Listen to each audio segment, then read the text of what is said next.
নির্বাচনের আগে প্রতিশ্রুতি ছিল মুক্তিযুদ্ধের স্মৃতি বিজড়িত বিডিআর নাম ও ইউনিফর্ম পুনর্বহাল করা হবে, আর পিলখানা হত্যাকাণ্ডের দিনটিকে দেয়া হবে রাষ্ট্রীয় স্বীকৃতি। সরকার গঠনের পর সেই প্রতিশ্রুতি বাস্তবায়নের দাবি উঠছে।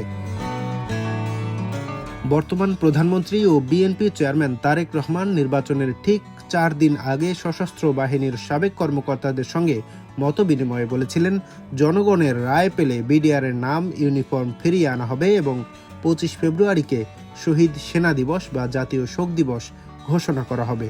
নাম পরিবর্তনের অগ্রগতি সম্পর্কে স্বরাষ্ট্র মন্ত্রণালয়ের সীমান্ত অনুবিভাগের যুগ্ম সচিব রেবেকা খান জানিয়েছেন, নাম পরিবর্তনের নীতিগত সিদ্ধান্ত হয়েছে, তবে ফাইল প্রক্রিয়াকরণ এখনও শুরু হয়নি। বিজিবি বা প্রধানমন্ত্রীর দপ্তর থেকে আনুষ্ঠানিক চাহিদা এলে প্রক্রিয়া শুরু হবে বলে জানান তিনি। অর্থাৎ রাজনৈতিক প্রতিশ্রুতি প্রশাসনিক বাস্তবতায় পৌঁছাতে এখনও কিছুটা সময় লাগবে। বর্তমানে বাহিনীটি পরিচিত বাংলাদেশ বর্ডার গার্ড বিজিবি নামে, যা 2010 সালে তৎকালীন বিডিআরের নাম পরিবর্তন করে রাখা হয়। রাজধানীর পিলখানায় 2009 সালের 25 থেকে 26 ফেব্রুয়ারির হত্যাযজ্ঞের 17 বছর পূর্ণ হলো আজ। অন্তর্বর্তী সরকার দিনটিকে জাতীয় শহীদ সেনা দিবস ঘোষণা করেছিল। এবার সরকারিভাবে দিবসটি পালন করা হচ্ছে, বাণী দিয়েছেন এবং শহীদদের প্রতি শ্রদ্ধা নিবেদন করেছেন প্রধানমন্ত্রী তারেক রহমান।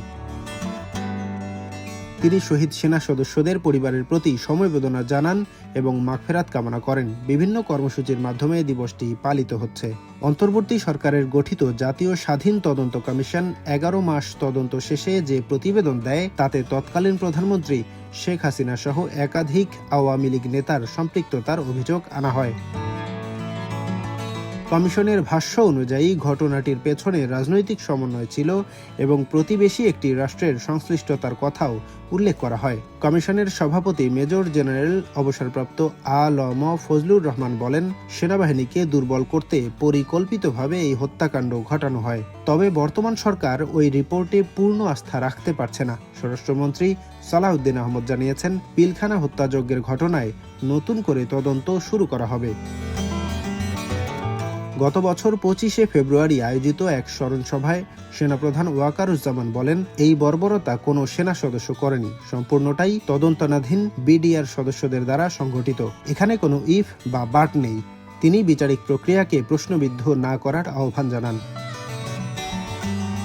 ঘটনার সময় সেনাপ্রধান ছিলেন মঈন আহমেদ। পরবর্তীতে এক সাক্ষাৎকারে তিনি দাবি করেন, তদন্তে সরকার প্রয়োজনীয় সহায়তা দেয়নি, তবে পেছনের ষড়যন্ত্র নিয়ে সরাসরি মন্তব্য করেননি।